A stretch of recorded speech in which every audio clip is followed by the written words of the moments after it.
Okay, this is chapter 12, lesson 3, and today we are looking at angles between vectors and coordinate axes, and we're also looking at some triangle properties.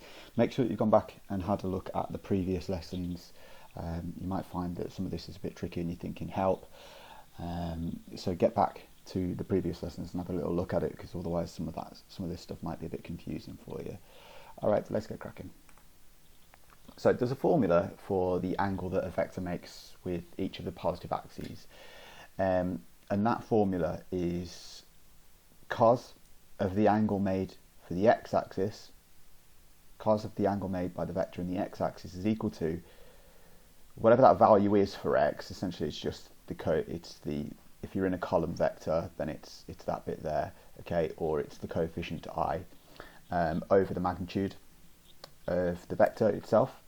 Now, if you think about that, if you think back to year 8, year 9, whatever it was.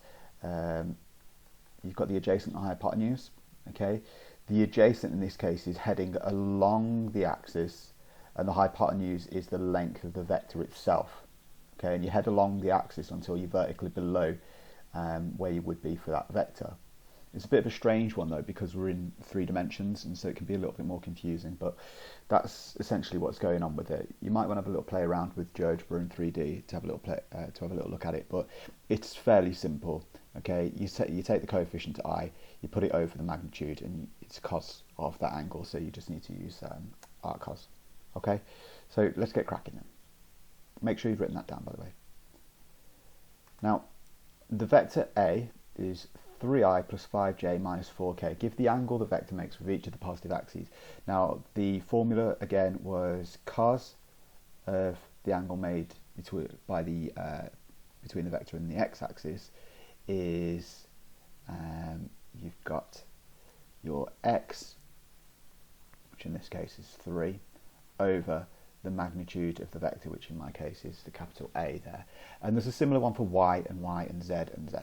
Okay, where that's x, that's y, and that there is z, okay, with the negative included. So first off, what you need to do is you need to find out the magnitude of A, okay, which is going to be the square root of 3 squared plus 5 squared plus negative 4 all squared, okay, and 9 plus 25 plus 16 rooted comes out as 5 root 2, okay, that's 5 root 2. Alright, that's the magnitude of A. Now, if I want to find out the angle between the vector and the x-axis, well, what I would be doing is I would have cos of the angle between the vector and the x-axis is going to equal, well, along the x-axis I go to 3, okay, so that's 3 over 5 root 2. So the angle made between the vector and the x-axis will be cos to negative 1 of 3 over 5 root 2. In this case we're going to use degrees, so we'll get cos to negative 1 of 3 over 5 root 2. Oops. Shift cos to negative 1 of 3 divided by 5 root 2. Close the bracket, and that comes out as 64.90 to 2 decimal places. Okay, 64.90 degrees. Okay, between the vector and the y-axis, that will be 5 over 5 root 2, and so therefore the angle between the vector and the y-axis would be arc cos, or cos to negative 1 of 5 over 5 root 2. You can always just edit your previous formula, which is what I'm going to do, and that will be 45 degrees, which is nice.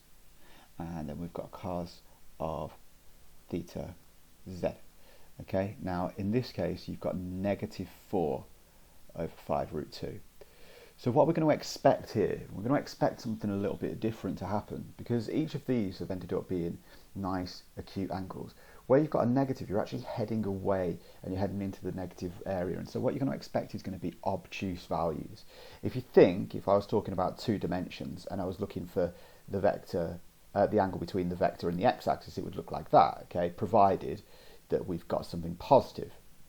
Okay, heading along, we've got a positive there. But if we headed backwards and we had a negative, then the angle would be over that way. Okay, it would be an obtuse. And we're going to expect the same thing to happen in 3 dimensions. Really often with 3 dimensions, you should be kind of relating it back to the way that things worked with 2 dimensions. And so we've got the angle between the vector and the z. We'll have cosine -1 of -4, okay, which comes out as 124.45. 124.45 degrees. Okay, and it's okay for that to be an obtuse angle. All right, hopefully that's okay so far. Let's get cracking with the next question. So the next one says the vectors a and b are 2i plus 3j minus 5k and negative 3i plus 2j plus 5k, that should say respectively. What type of triangle is OAB? Now, there are a few different things that you could do with this. You could try and mess around with the angles and whatever else if you really wanted to, but that's often more difficult than anything else. Really, with these triangle properties questions, find out all the magnitudes that you can. So find out the magnitude of O to A, find out the magnitude of O to B, and find out the magnitude of A to B. Okay? You must find all 3 though, because you might find 2 of them and they might be equal to each other and you think, oh gosh, I've got an isosceles triangle, but then if you find the 3rd one and it's equal to them, then it should have been an equilateral triangle. So you must find all 3. Really often they're going to be isosceles, equilaterals, but you could end up with right angles, okay, and so you should know that Pythagoras would work with your 3 magnitudes in the end. Now, O to A is going to have a magnitude that goes from 0 to 2, 0 to 3, and 0 to -5. It's going to be a really easy one to deal with, which is going to be 2 squared plus 3 squared plus -5 squared, okay, which is going to be the root of 4 plus 9 plus 25, which comes out as 38. Okay, O to B, you can see that I've set up this question so that it's going to do what I want it to, which is -3 squared plus 2 squared plus 5 squared, which is going to be root 38 again. It's just got the same numbers in different order. But then we need to work out A to B, okay? Now, first off, we need to work out the vector A to B. Okay, we need to work that out first. So what we're going to do is we're going to say, well, to get from A to B, remember what we said, which was that you can take the B parts and take away the A parts. And so we're going to have -3 take away 2, 2 take away 3, and 5 take away -5. Okay, which will be a plus there. And you're going to end up with -5 minus 1 and 10. That there is the vector from A to B. Now the magnitude of the vector from A to B, which is what we're after really, is going to be equal to the square root of -5 squared plus 1, -1 squared plus 10 squared, okay, which comes out as root of 126. Now that's not equal to each of those, it's the longest side within this triangle, but because 2 of the sides are equal, we have an isosceles triangle. So OAB is an isosceles.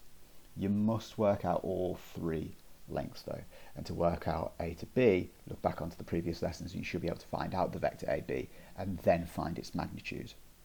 Okay? So your tasks, they're in the Year 2 book on page 342, exercise 12b.